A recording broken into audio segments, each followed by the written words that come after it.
உன்னை இழந்தாதான் உன்னை பெற முடியும்னு நம்ம பொதுவாக எல்லாரும் சொல்லி கேள்விப்பட்டிருப்போம்.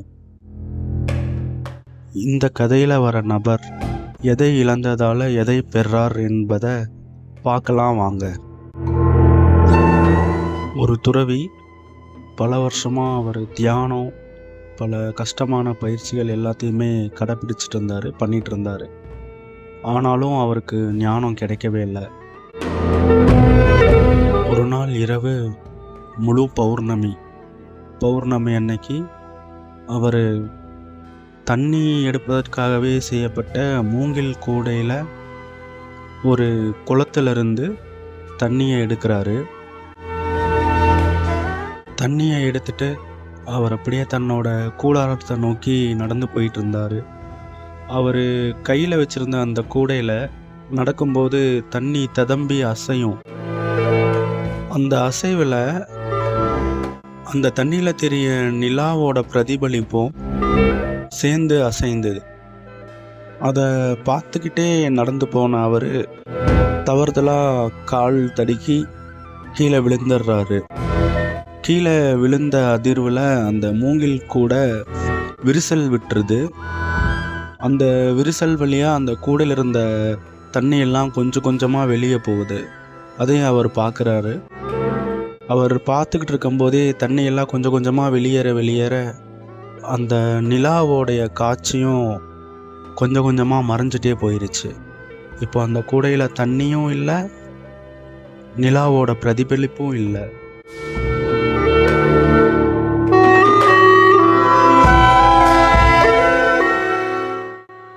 அந்த நேரத்தில் அந்த துறவி ஞானம் அடைஞ்சிட்டாரு. சரி, மூங்கில் கூட உடைஞ்சு தண்ணி வெளியேறதுனால அவருக்கு எப்படி ஞானம் கிடைச்சிது?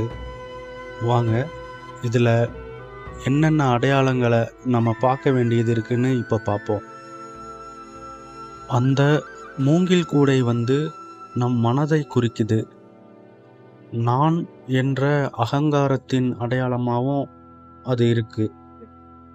நாம் தொடர்ச்சியாக என்ன பண்ணுறோம்? நம்ம மனசில் அறிவு, ஆசை, அனுபவம் இதையெல்லாம் சேகரிக்க முயற்சி பண்ணிகிட்டே இருக்கோம் இல்லையா? இப்போது அந்த கூடையில் இருந்த தண்ணி தான் நாம் அடைய விரும்பும் ஞானம் அல்லது உண்மைன்னு வச்சுக்குவோம். அடுத்ததாக பௌர்ணமி முழு நிலவு. அது நாம் செய்கிற தியான பயிற்சிகள் அதனுடைய குறியீடாக இருக்குது. நம்ம தியானம் பயிற்சி பண்ணும்போது நம்மளுக்கு என்ன கிடைக்குது?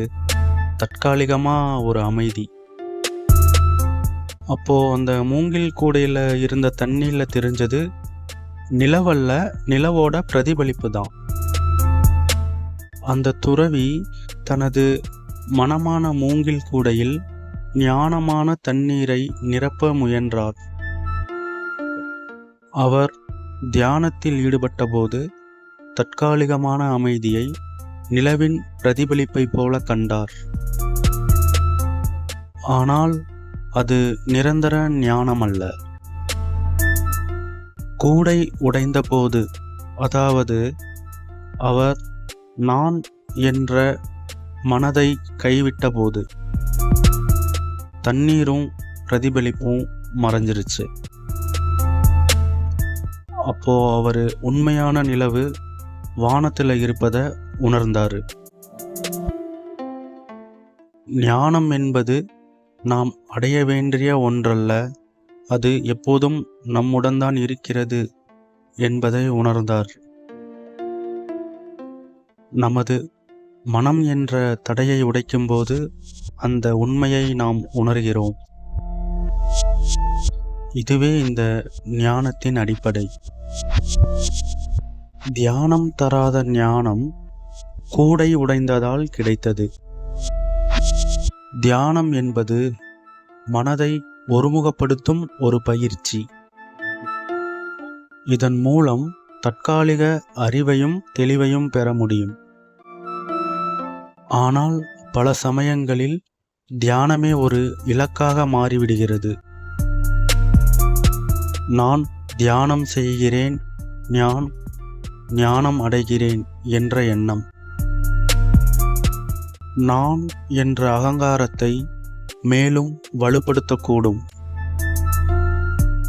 அந்த துறவி தியானம் செய்தபோது ஒரு குறிப்பிட்ட பலனை எதிர்பார்த்தாரு. அவரது அந்த முயற்சி ஒருவித பற்றுதலாக இருந்துச்சு. ஆனா கூடை உடைந்த நிகழ்வு எதிர்பாராதது இல்லையா?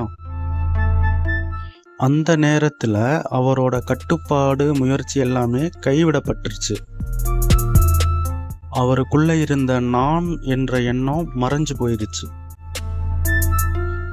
இப்போ அதனால அவருக்கு எந்தவித முயற்சியும் இன்றி இயற்கையாகவே ஞானம் வெளிப்பட்டுருச்சு. அப்போ எதிர்பாராத நிலையில்தான் ஞானம் கிடைக்குமா? ஞானம் என்பது எதிர்பாராத சமயங்களில் கிடைக்க வாய்ப்பிருக்கிறது. உண்மையாக இருக்கலாம். ஆனால் முயற்சி பயனற்றது என்று அர்த்தமில்லை. அந்த துறவி பல வருஷமா செஞ்ச தியானமும் பயிற்சிகளும் அவரோட மனசை ஏற்கனவே பக்குவப்படுத்தி வச்சிருந்தது. அந்த தண்ணீர் மூங்கில் கூடை உடைந்த நிகழ்வு அந்த பக்குவப்பட்ட மனதை திறக்கும் திறவுகோலா அமைஞ்சிருச்சு. முயற்சிக்கும் பலனுக்கும் நேரடி தொடர்பு இல்லை அப்படிங்கிறத தான் இந்த ஜென் தத்துவம் நமக்கு உணர்த்துற பாடமா இருக்கு.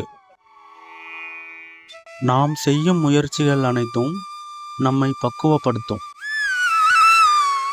ஆனா ஞானம் என்பது ஒரு மின்னலை போல எந்தவித எதிர்பார்ப்பும் இல்லாத கணத்துல தான் தோன்றும். ஞானம் அப்படிங்கிறது ஒரு புரிதல், ஒரு உணர்தல். அப்போ ஞானம் என்பது அறிவினால் அடைவதல்ல, அது ஒரு அனுபவம்.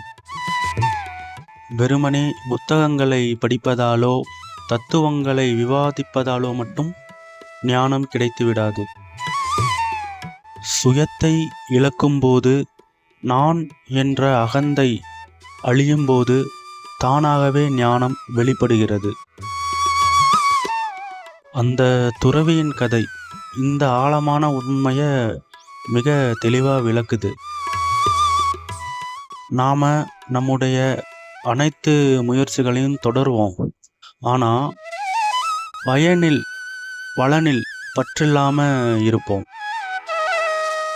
அந்த சமயத்தில் நமக்கும் ஒரு நாள் அந்த மூங்கில் கூடை உடையும் தருணம் வரலாம்.